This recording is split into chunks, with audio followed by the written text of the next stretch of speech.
రాష్ట్రాన్ని 7 లక్షల కోట్ల అప్పులు ఊబులకి నెట్టించింది ఎవరు? తెలంగాణ బతుకమ్మ అని చెప్పి తెలంగాణ ఆడబిడ్డలకు బతుకు లేకుండా చేసింది ఎవరు? ఆ 7 లక్షల కోట్లు ఎందుకు కట్టాలా? ప్రజలు ఎందుకు కట్టాలా? అంటే మీరు దోచేసిన దానికి ప్రజలు ఎందుకు కట్టాలా? తెలంగాణ ఉద్యమము లేని ముందు సంపాయలేని ఆస్తులు తెలంగాణ రాష్ట్రానికి మీ పరిపాలన లక్షల కోట్ల ఆస్తులు ఎలా వచ్చినాయి నీ కుటుంబానికి? పంచేరే భయ్ తెలంగాణ ప్రజలకి. అందువల్ల ఏంటంటే నిన్న 3 మాటలు పాడుతున్నా, 4వ మాటకు దగ్గతా ఉండు కేసీఆర్. పదవి మీద అంత వ్యామోహం ఎందుకు నీకు? నిన్ను మించిన మేధావులు లేరా? నీ పార్టీలోనే ఉన్నారు కదా. సో తెలంగాణ రాష్ట్రం వస్తే తొలి ముఖ్యమంత్రి దళితుడే అన్నావు కదా, ఆ కాన్సెప్ట్కి రారాదు ఇప్పుడన్నా. అంటే బిడ్డనో కొడుకునో ముఖ్యమంత్రి చేయాలన్న ఆశే తప్ప నువ్వు ఈరోజు కనీసం అంతకుముందు బాగుండేవాడు, ఇలా పువ్వుల్లో పేపర్ పెట్టి ఎందుకు చదువుతున్నావు? జగన్మోహన్ రెడ్డి లాగా తయారైపోయినావు నువ్వు కూడా. నిన్న చూసారా పువ్వుల్లో పేపర్ పెట్టి చదువుతుండ కేసీఆర్. ఇంత ముందు ఉన్న ఊపు లేదంటారా కేసీఆర్? 3 మాటలు మాట్లాడితే 4వ మాటకు దగ్గతా ఉంది, పొడిదొగ్గు వచ్చేసింది. అంటే ఏజ్ వల్ల రావు. అందువల్ల నేనే నిన్ను మించిన మేధావులు ఎందుకు లేరు? ఉస్మానియా యూనివర్సిటీలో చదువుకున్న పిల్లలందరూ తెలంగాణ బిడ్డలు మహోన్నతమైన మేధావులు ఉన్నారు. నీ పార్టీలోనే ఏమన్నొకరు. ఇప్పుడు నువ్వు ఒక మాట ఇచ్చి మాట తప్పినవు కదా. అసలు కాంగ్రెస్ పార్టీ తెలంగాణ ఇకపోతే నీకు తెలంగాణ ఆడిది? దానిలో నిందించడం తప్పు కదా. ఇచ్చిన పార్టీనే నువ్వు తిడుతున్నావుగా. ఇప్పుడు నిజంగా చంద్రబాబు గారు ఆ రోజులో కుట్ర చేశారనుకుంటారా? చంద్రబాబు నాయుడు క్యాబినెట్ లో నువ్వు మంత్రిగా ఉన్న మాట వాస్తవం కదా. చంద్రబాబు నాయుడు నీకు మంత్రి పదవి ఈకపోతే కదా నువ్వు బయటకు వచ్చింది. చంద్రబాబు నాయుడు దగ్గర అంతకుముందు చంద్రబాబు నాయుడు కంటే ముందు తెలుగుదేశం పార్టీలో క్లాసులు చెప్పినోడే కదా కేసీఆర్ గారు. అదైతే వాస్తవమే కదా. అంతకుముందు కాంగ్రెస్ పార్టీలో ఉన్నది వాస్తవమే కదా. నువ్వు కాంగ్రెస్ పార్టీలో నీకు అసలు అక్షరాభ్యాసం రాజకీయం చేసింది కాంగ్రెస్లో, ఆ తర్వాత మళ్ళీ తెలుగుదేశంలోకి. చంద్రబాబు గారు నిజంగా తెలంగాణ వాదాన్ని తొక్కేశారని చెప్పి నేను మాట్లాడడం. చంద్రబాబు నాయుడు గారు ఈరోజు 9.5 లక్షల మంది హైదరాబాద్లో ఐటీ ఉద్యోగాలు చేస్తున్నారంటే ఎవరు కారణం? చంద్రబాబు నాయుడే కదా. చిన్న వృక్షం, ఒక గింజ నాడితే మొక్కై మొలిచేయాలి, మహావృక్షం లాగా తయారైంది. ఆ ఆదాయం లేకపోతే తెలంగాణ పరిస్థితి ఏంది? తర్వాత కరోనా వ్యాక్సినేషన్ కొనుక్కున్నది జినోమ్ వ్యాలీ, గజ్వేల్ పోయే దోవలోనే ఉంటుంది కదా సామీర్పేట కాడ, అది కూడా పెట్టింది చంద్రబాబు నాయుడు కదా. ఎందుకు అయ్యి ఒక మాట కొడుకు ఒక మాట మాట్లాడతారు? 10 ఏళ్ళు అయిపోయింది, ఇంకా ఏంటి తెలంగాణ చంద్రబాబు నాయుడు మీద పడి ఆడటం? నేను అనేది ఏంటంటే 10 సంవత్సరాలు అయిపోయింది. ఎవరు రాష్ట్రం వాళ్ళ అన్నదమ్ముల్లాగా ఒక తెలుగు తల్లి బిడ్డలం అన్నదమ్ముల్లాగా ఇడిపోయినాము. ఆయన సీమాంధ్ర నేలకు ముఖ్యమంత్రిగా పనిచేస్తుండు. తెలంగాణ మీ చేతుల్లోనే ఉంది కదా, తెలంగాణ బిడ్డల చేతుల్లోనే ఉంది కదా. ఆంధ్ర వాళ్ళ చేతుల్లో ఏం పరిపాలకులు లేరు కదా. ఇంక ఉద్ధరించండి. ఎందుకు చేసినారు 7 లక్షల కోట్ల అప్పు? దేనికి చేశారు? ఆ 7 లక్షల కోట్లు వర్తాపు ప్రాజెక్టులు చూపించగలరా? ఇప్పుడు 7 లక్షల కోట్ల అప్పు దేనికి అయింది? తెలంగాణ ప్రజలు చేశారు అప్పు ఏమన్నాను? ఎవరికి దోచిపెట్టినావు? అంటే తెలంగాణ సమాజం ఇక్కడ విప్లవాల గడ్డ ఇది. ఇలా తిరుగుబాటు చేస్తుంది ఏదో ఒక టైంలో. అప్పుడు పారిపోవాల్సి వస్తుంది తెలంగాణ వదిలి. ఇప్పుడు కాంగ్రెస్ వాళ్ళకి ప్రభుత్వాన్ని నడపడం చేత కావట్లేదు. ఓన్లీ కాంగ్రెస్ ప్రభుత్వం అన్నిట్లో ఫెయిల్ అయింది. ఓన్లీ సంచులు నింపుడు మోసుడు తప్ప ఏమీ చేత కావట్లేదు కాంగ్రెస్ ప్రభుత్వానికి అని కేసీఆర్ గారు మాట్లాడడం జరిగింది. నేననేది కాంగ్రెస్ పార్టీ అనేది భారతదేశంలో అందరికీ తెలుసు. కాంగ్రెస్ పార్టీ అనేది భారతదేశంలో అందరికీ తెలుసు. నీకు కాంగ్రెస్ పార్టీ ఇప్పుడు ప్రభుత్వంలో లేదు. దాదాపు 11 ఏళ్ల నుంచి సెంట్రల్లో ప్రభుత్వం లేదు. ఇప్పుడు 3వ టర్మ్ మోడీ గారు ఉన్నారు. ఎందుకు భారతీయ జనతా పార్టీని ఒక్క మాట అనలేకపోతున్నాం? ఒక్క మాట ఎందుకు అనలేకపోతున్నాం? నిన్న మాట్లాడారు కదా, 11 సంవత్సరాల్లో ఇక మోడీ గారు ఏ రోజన్నా తెలంగాణకు ₹1 ఇచ్చారని చెప్పి నిన్న మాట్లాడడం జరిగింది. ఇప్పుడు భారతదేశంలోకి తెలంగాణ నుంచి ₹1 ఇవ్వకుండా ఉంటే అన్ని రాష్ట్రాలకు ఎలా ఇచ్చారో తెలంగాణకు కూడా డబ్బులు అలాగే వచ్చినాయి. మరి ఇవ్వలేని చెప్పి అన్నారు. ఇవ్వలేదని చెప్తే కుదరదు కదా. నీకు సెంట్రల్ ట్యాక్సెస్ ఉంటాయి. మన రాష్ట్రాలకు అన్ని రేషియోల ప్రకారం తెలంగాణకు కూడా అలాగనే వచ్చినాయి డబ్బులు. ఆంధ్రప్రదేశ్కి అలాగనే వస్తాయి, తమిళనాడుకి అలా వస్తాయి, కేరళకు వస్తాయి. కాకపోతే ఏమవుతుందంటే వెంకట గారు ఇక్కడ ఆ రేషియో ఖచ్చితంగా ఏ రాష్ట్రం వాటా రాష్ట్రానికి ఇవ్వాల్సిందే.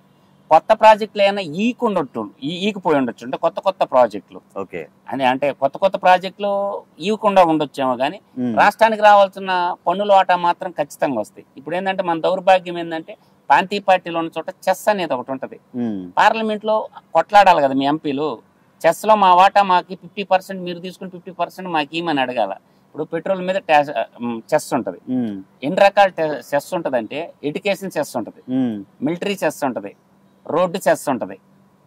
అట్లా నీకు రకరకాల చెస్ రూపంలో నీకు పెట్రోల్ ధర కాదు.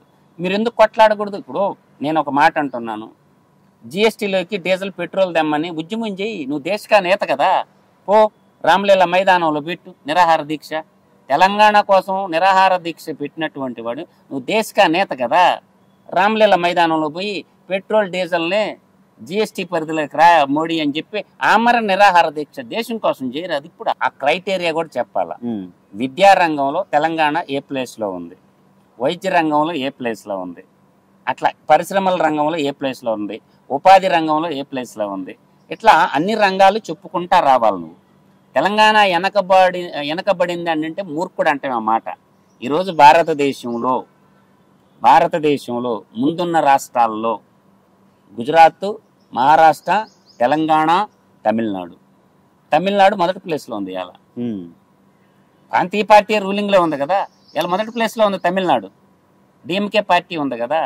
అందువల్ల నువ్వు ఈరుడివి సూర్యుడివి అనుకుంటే అది భ్రమ.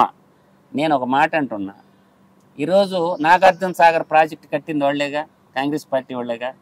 శ్రీశైలం ప్రాజెక్టు కట్టింది కాంగ్రెస్ వాళ్ళే కదా. కూలిపోయినాయి ఇప్పటివరకు ఏమన్నా? ఇందిరా ప్రియదర్శిని జోరాల ప్రాజెక్టు కట్టింది కాంగ్రెస్ వాళ్ళేగా. నువ్వు కట్టినవా? కట్లా. ఎల్లంపల్లి ప్రాజెక్టు కట్టింది వాళ్లే కదా. శ్రీపాద ఎల్లంపల్లి సాగర్, తర్వాత శ్రీరామ్ సాగర్ ప్రాజెక్టు కట్టింది వాళ్లేగా. కడియం ప్రాజెక్టు కట్టింది వాళ్లేగా. దాని తర్వాత మనకి ఇక్కడ హైదరాబాద్కి తాగునీరు ఇచ్చినటువంటి మంజీరా ప్రాజెక్టు కట్టింది వాళ్లేగా. నువ్వు కట్టిన ఒక ప్రాజెక్టు కడితే అది గోదావరిలో కుంగిపోయా.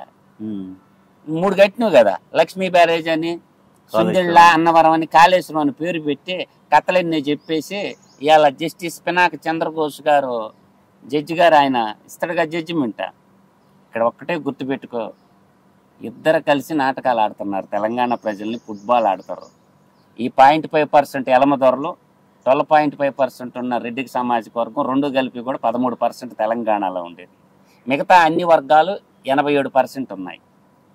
ఈరోజు నేననే వ్యాలిడ్ పాయింట్ ఏంటంటే, తెలంగాణ ఎంతో చైతన్యవంతమైన సమాజం. మేల్కోండి. అసలు డబ్బులన్నీ ఏమైపోతుండే అడగండి. మీరు ఆ డబ్బులన్నీ ఏమైపోతుండే అడగండి. ఉచిత పథకాలకు ఆశగాని పడితే ఏ సమాజమైనా సంక్షేమ పథకాలు ఉండాల. త్రాగునీరు, సాగునీరు, ఈ 2. 3వది విద్య, వైద్యం, యువతకు ఉపాధి. ఈ 5 మాత్రం ఉండాల. తాగునీరు, సాగునీరు గుర్తుపెట్టుకోండి. ఇంకోటి ఏంది? విద్య, వైద్యం. 3వది ఏం చెప్పాను? యువతకు ఉపాధి. ఇవాళ గవర్నమెంట్ జాబ్స్ పక్కన పెడితే హైదరాబాద్లో ఉపాధి లేదా? ఒడిశా వాళ్ళంతా హైదరాబాద్లోనే బతుకుతారు నాకు తెలిసి. ట్రైన్లు కుప్పలు అస్సాం వాళ్ళు, ఒరిస్సా వాళ్ళు, మణిపూర్ వాళ్ళు, బీహార్ వాళ్ళు, కన్నడిగులు 5 జిల్లాల వాళ్ళు తెలంగాణలోనే బతుకుతారు. మహారాష్ట్రలో వాళ్ళు వచ్చి హైదరాబాద్లో బతుకుతారు. హైదరాబాదు ఉపాధికి డెస్టినేషన్గా ఉంది లేదని ఎలా చెప్తారు? ఇలా హైదరాబాద్లో పనిచేసే అసంఘటిత రంగంలో కానీ అన్ని రంగాల్లో పనిచేసేటటువంటి వాళ్ళు ఇప్పటికి కూడా ఆంధ్ర వాళ్ళు హైదరాబాద్లో ఎంతమంది ఉన్నారు అంటే, రాయలసీమ వాళ్ళు కానీ ఆంధ్ర వాళ్ళు కానీ ఎంతమంది హైదరాబాద్లో బతకడం? భాగ్యనగరం మనందరి సౌభాగ్య నగరం. భాగ్యనగరానికి పోతే మన జీవితానికి భరోసా ఉంటుంది, బతకొచ్చురా అన్న భావంతో ఉన్నారు భారతదేశం అంతా. భాగ్యనగరం అందరినీ మనందరి సౌభాగ్య నగరం భాగ్యనగరంగా విరసిల్లుతుంది. అందరికీ అన్నం పెడుతుంది. ఆకలితో చచ్చిపోయాడు ఊళ్ళాడు. హైదరాబాద్లో ఒళ్ళుంచి పనిచేసేవాడు ప్రతి ఒక్కడికి పని దొరుకుతూ ఉంది. అందువల్ల పాలక వర్గం ఏంటంటే ఓట్ల కోసము సంక్షేమ పథకాల మాటిన డబ్బులు ఇసిరి చల్లటం అనేది కరెక్ట్ కాదు. పండిన పంటకి గిట్టుబాటు ధర ఇవ్వండి. డబ్బులు ఇచ్చేది ఏంది? పండిన పంటకి గిట్టుబాటు ధర ఇవ్వండి. ఫుడ్ ప్రాసెసింగ్ యూనిట్లు పెట్టేసి రైతును డైరెక్ట్గా ఒక పారిశ్రామికవేత్తగా రైతును మలచాల. ఇప్పుడు రైతు దగ్గర ఒడ్లు కొనేదానికంటే మినీ రైస్ మిల్స్ వచ్చున్నాయి. మినీ రైస్ మిల్స్ రైతుకి ఇచ్చేసి ధాన్యాన్ని సేకరించేసి ఆ ధాన్యం ప్రభుత్వం మార్కెట్లో పెట్టి తక్కువ ధరకు అమ్మండి. ఎంత డబ్బు వస్తుందో చూసా. రైస్ మిల్ మాఫియాని అరికట్టి ఇప్పుడు మినీ రైస్ మిల్స్ రైతులకు ఇవ్వండి. పండించిన ధాన్యాన్ని వాళ్లే బియ్యంగా మార్చి దానికి ఒక బ్రాండ్ పెట్టండి. తెలంగాణ రైస్ అని ఒక బ్రాండ్ పెట్టి ప్రభుత్వమే కొనండి.